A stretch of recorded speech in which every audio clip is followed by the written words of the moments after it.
Hello friends, welcome to our channel Anjaraipetti.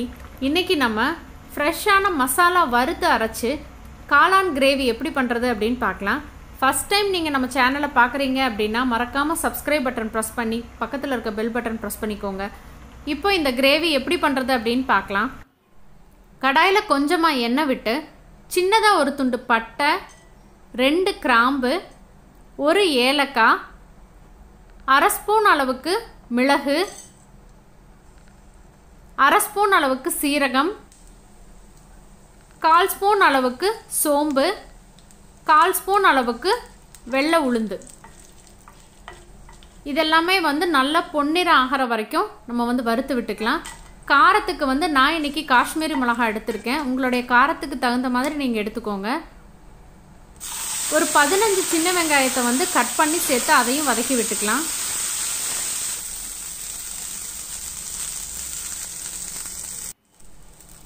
இதில் ஃப்ரெஷ்ஷான கருவேப்பிலையும் கொத்தமல்லி இலையும் கொஞ்சமாக சேர்த்து நம்ம மசாலா அரைக்கும் போதே சேர்த்திட்டு அதனுடைய ஃப்ளேவர் இன்னும் நல்லாயிருக்கும். 1 டேபிள் ஸ்பூன் அளவுக்கு சக்தி சிக்கன் மசாலா, 1.5 டேபிள் ஸ்பூன் அளவுக்கு மல்லித்தூள் சேர்த்துக்கலாம். காரத்துக்கு மிளகு, மிளகாய் வத்தல், சிக்கன் மசாலா இருக்குது. அதனால் நீங்கள் காரம் தேவைக்கு தகுந்த மாதிரி அதிகமாகவோ குறைவாகவோ சேர்த்துக்கோங்க. இப்போ இதெல்லாம் ஆற வச்சு நல்லா நைஸாக அரைச்சி எடுத்துக்கலாம்.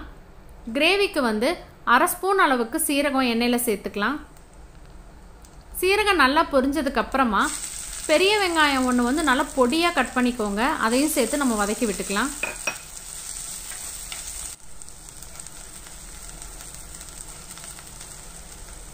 வெங்காயம் லைட்டாக கோல்டன் ப்ரௌன் ஆனதுக்கப்புறமா 1 டீஸ்பூன் அளவுக்கு இஞ்சி பூண்டு விழுது சேர்த்துக்கலாம். நீங்கள் பூண்டு இஞ்சி ரெண்டையுமே இடித்து சேர்த்துக்கிறதுனாலும் எண்ணெயில் முன்னாடியே சேர்த்துட்டு அதுக்கப்புறமா நம்ம வெங்காயம் போட்டு வதக்கி விட்டுக்கலாம். இது வதங்கினதுக்கப்புறமா 2 சின்னதாக தக்காளி பழம் எடுத்து அதையும் வதக்கி விட்டுக்கலாம். நாட்டு தக்காளி பழம் போட்டோம் அப்படின்னா டேஸ்ட் நல்லாயிருக்கும். நாட்டு தக்காளி பழம்னா சின்னதாக போட்டுக்கோங்க. கொஞ்சமாக மஞ்சள் தூள், உப்பு சேர்த்து தக்காளியை நல்லா வதக்கி விட்டுக்கலாம்.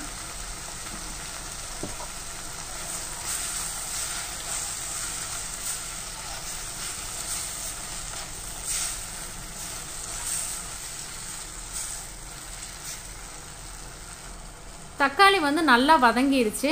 இதில் கட் பண்ணி வச்சுருக்க ஒரு பாக்கெட் அளவுக்கு மஷ்ரூமை சேர்த்துக்கலாம். மஷ்ரூம் எப்போதுமே தண்ணி விடும். அதனால் சேர்த்துனதுமே நம்ம மஷ்ரூம் போட்டதுமே தண்ணி சேர்த்த வேண்டாம். கொஞ்ச நேரம் வதக்கி விட்டு மூடி வச்சுட்டு அது எவ்வளோ தண்ணி விடுதுன்னு பார்த்துட்டு அதுக்கப்புறமா நம்ம மசாலா தண்ணி எல்லாமே சேர்த்துக்கலாம். மசாலா அரைச்சி எடுத்துகிட்டு வந்துட்டேன். ஒரு 5-6 நிமிஷத்துக்கு அப்புறமா பாருங்கள் மஷ்ரூம் எந்த அளவுக்கு தண்ணி விட்டுருக்கு அப்படின்ட்டு.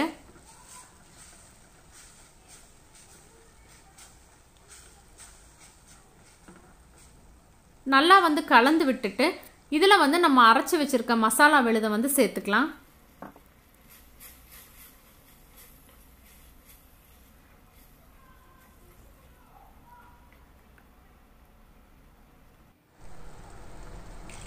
இப்போ தேவையான அளவுக்கு தண்ணி சேர்த்து கொஞ்சமாக ஃப்ரெஷ்ஷான கருவேப்பிலை போட்டு நம்ம மூடி போட்டு குழம்பு நல்லா வற்ற விட்டு எடுத்துக்கலாம்.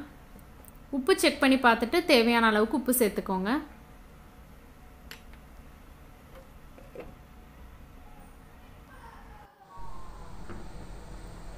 இப்போ பாருங்கள் காளான் உங்களுக்கு வெந்திருக்கும். ஆனால் குழம்பு தண்ணி மாதிரி இருக்கிறதுனால நம்ம மூடி போடாமல் ஒரு 10-15 நிமிஷம் வற்ற விட்டோம் அப்படின்னா நமக்கு கிரேவி ரெடி ஆகிரும்.